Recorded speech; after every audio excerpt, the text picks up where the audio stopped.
Hey, Slush, how you do, buckaroos? How the heck are you? I am. Well, you know who I am. We don't need to go through this again, Tom.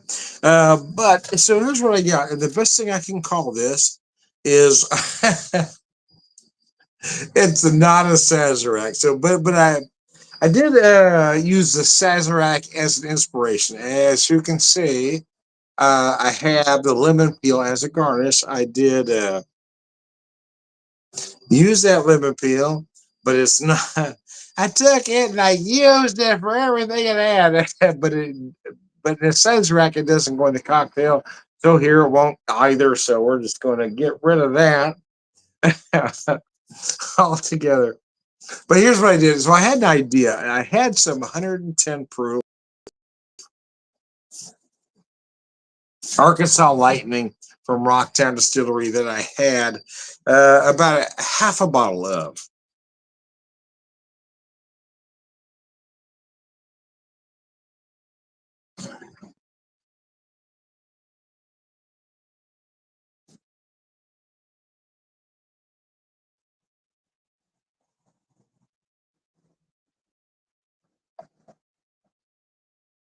Distillery that I had about a half a bottle of. Apologize for that. Anyways, trying to figure things out. Yeah, they had about half a bottle left. So here's what I did with it. Let me jump up and show you here.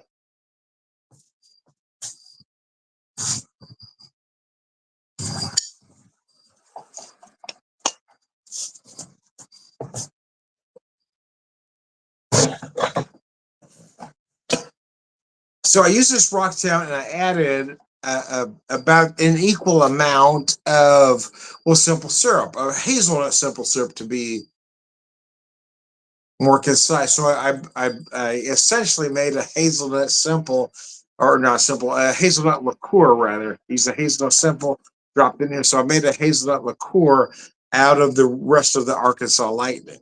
A very potent, a very potent uh, liqueur, if you will, though.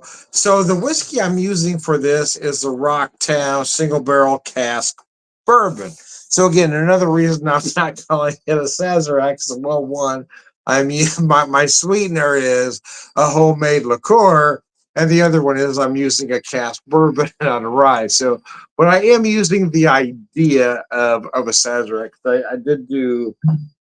I took my atomizer that I used well, I had the Neely family absinthe verte, and so I did that. But mostly because I was just curious how all those flavors would work together. Wasn't trying to recreate or even reimagine a Sazerac. I was just kind of curious. It's one of those things because you never know till you try, kind of thing.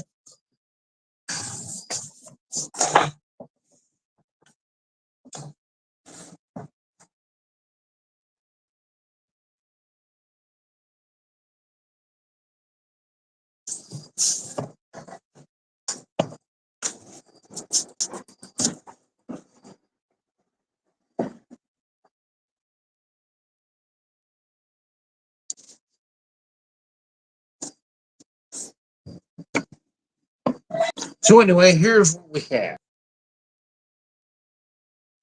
Using my Rocktown glass, this is that cocktail. So I have it very well chilled, as you would a Sazerac, but I have no residual ice.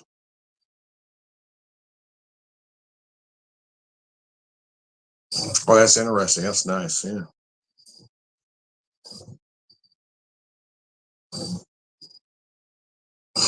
So obviously, again, I'm not trying to pass this off as a Sazerac. I was just trying to use the idea of a Sazerac to come up with something different.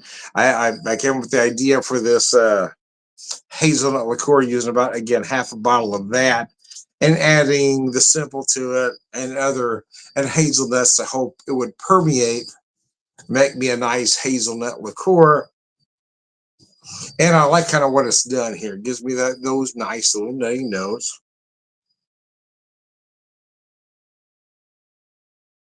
Using that bourbon, but I did want to use a little bit of that, that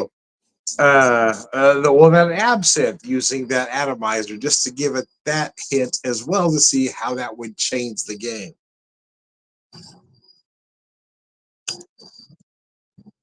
And in all honesty, that's tasty, man. That's really good. That's pretty damn good. Is it one? Let's be honest. Is it a cocktail you want more than one of? No, absolutely not. But it's also a cocktail that you wouldn't need more than one of because, well, I'm talking about a cask bourbon with 120 proof absinthe, even though it's just a wash. Still, the liqueur I'm using is, well, I mean, it's a minimum. It's probably a minimum of 60 proof, if not higher. So, nevertheless, but nevertheless, it's pretty fucking tasty.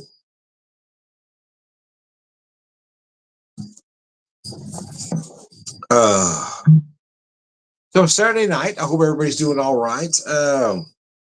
Having a nice day off. My wife and I went to a festival earlier in the day, the Culture Fest that celebrates diversity, something this country used to be about at one point. And now all of a sudden we're not. I'm not sure what happened. I'm not sure how we digressed. I think old white folks tend to be fragile. I am an old white folk, but I'm not one of them. I'm not one of them old white folks. I don't understand it, man. We are a melting pot. We should be about diversity. The fact that white folks are getting bizarrely outraged that our country isn't predominantly white is rather bizarre, but nevertheless, this is where we are.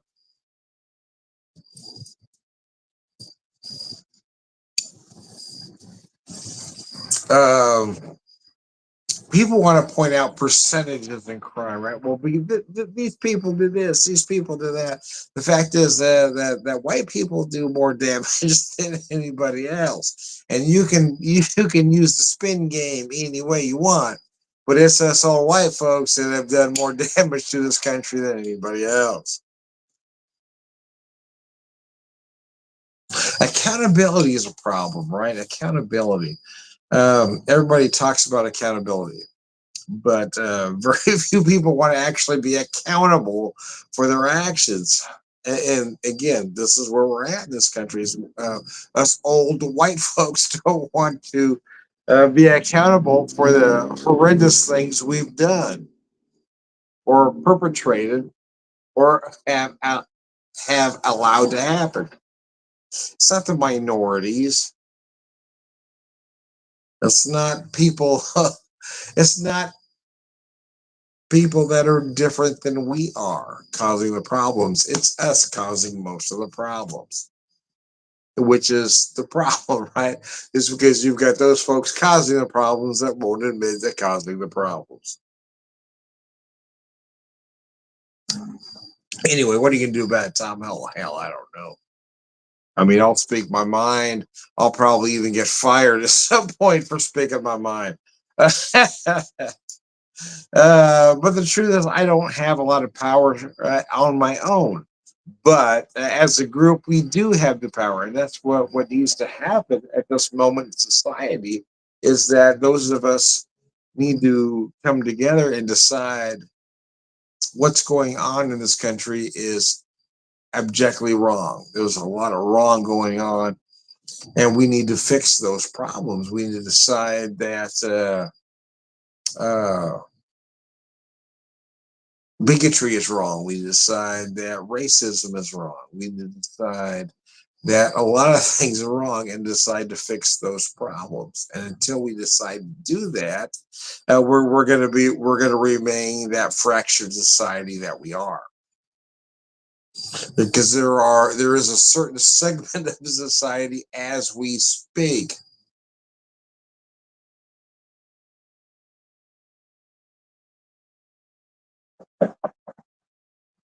that will tell you that racism doesn't exist while they continue to be racist themselves. So, anyways, hey man, let's all just spend all day working around the house. Nice cold beer sounds good about now. So there we go. It does. I already had one. I was off today. So anyway, anyways, Jason says again.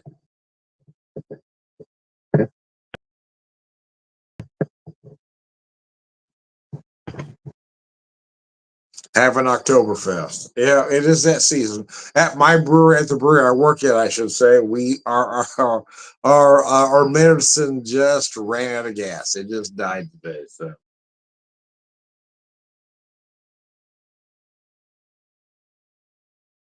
Rocktown out of Little Rock, Arkansas. This distillery is just absolutely amazing. I got to tell you, I am a big fan. That's why I want to try this particular version. Like I said, I waited until that bottle of lightning, if you will. Let me grab it for you.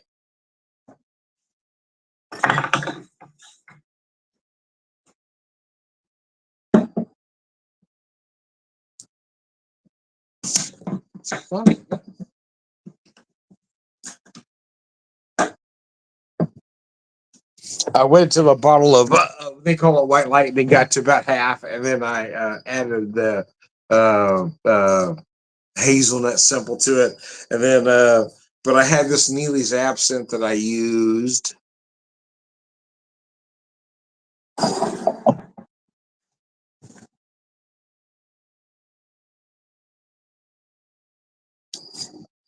Ah, and I have a beer available. So, but I want to finish this up first.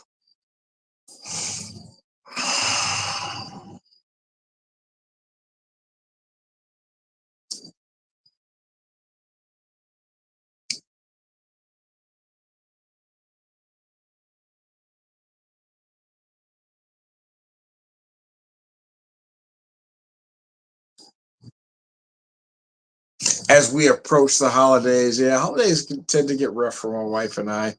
Um, we lost our son to cancer back in April of 2013. Uh, and Thanksgiving was his favorite holiday. We spend months putting together the menu. So I've been trying to convince my boss that we should open on Thanksgiving, even though on the past Thanksgivings, we've always been closed. We always wanted to be closed, and I've never wanted to work. But this year, I don't know. I just felt like I want to work it, mostly because I would like to make some of those recipes that Seamus wanted to make for other people, right? I wanted to. My wife loves to bake, but if it's just us two, she probably won't. But if we're open, she will. So I'm trying to talk my boss into let's open Thanksgiving so I can work and do the things our son would want us to do. So, anyways, I digress.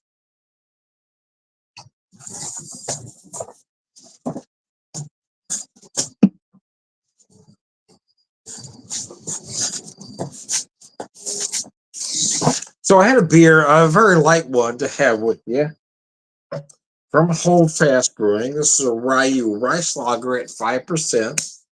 I'll pop that sucker. Well, these are interesting cans. They're kind of a slash between a can and a crowler, right? They're not quite a crowler, but they're not quite a can either. They're really interesting, though. I really like it, actually. I wish we used those at work. It'd be a whole lot easier.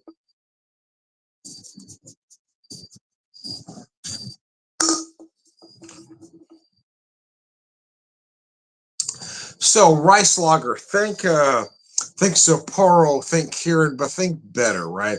The last time I had Sapporo, I remember as a younger person, the first time I had Sapporo thinking, oh, that's nice. And the last time I had Sapporo was about a decade ago thinking, oh my God, that's horrible. So think rice lager, but think cleaner, crisper, without that metallic note, without that residual sweetness that is absolutely horrible. What's your favorite lawnmower beer? How about Rolling Rock? Well, I'll be honest with you, Jason. In late 80s, early 90s, I loved Rolling Rock, but Rolling Rock now isn't what it used to be. It is a horrible beer. It is sickeningly sweet. That corn syrup finish, that metallic note is absolutely disgusting. But I don't believe what is being passed as Rolling Rock now is what Rolling Rock Rolling Rock was back in the 80s and 90s, other than the possibility that my taste buds have grown since then. Now, Rolling Rock used to be considered a very premium beer, but now it is absolutely horrible. This is why a beer like this, a craft version of, is just so amazing. So, anyways, I digress. I am Tom the Whiskey Whisperer, Whiskey Evangelist, prolific whiskey drinker, purveyor of wisdom, and I am also Tom the Beer Whisperer, Beer Evangelist, prolific beer drinker, purveyor of wisdom, and nice and crisp. That's what the last time I remember as a younger person really loving Sapporo. About a decade ago, I had one. I thought, oh my God, this stuff is disgusting. Why do people drink this? And I think that's why a lot of people drink a lot of things they do, is that they don't have that period where they don't drink something. They're not able to see the difference between this period and that period. If you stop drinking a specific product and then you pick it up again, oh, damn, that ain't the same. This isn't what my memories are. Anyway, let's skip to the end, say all around good guy, and Slancha.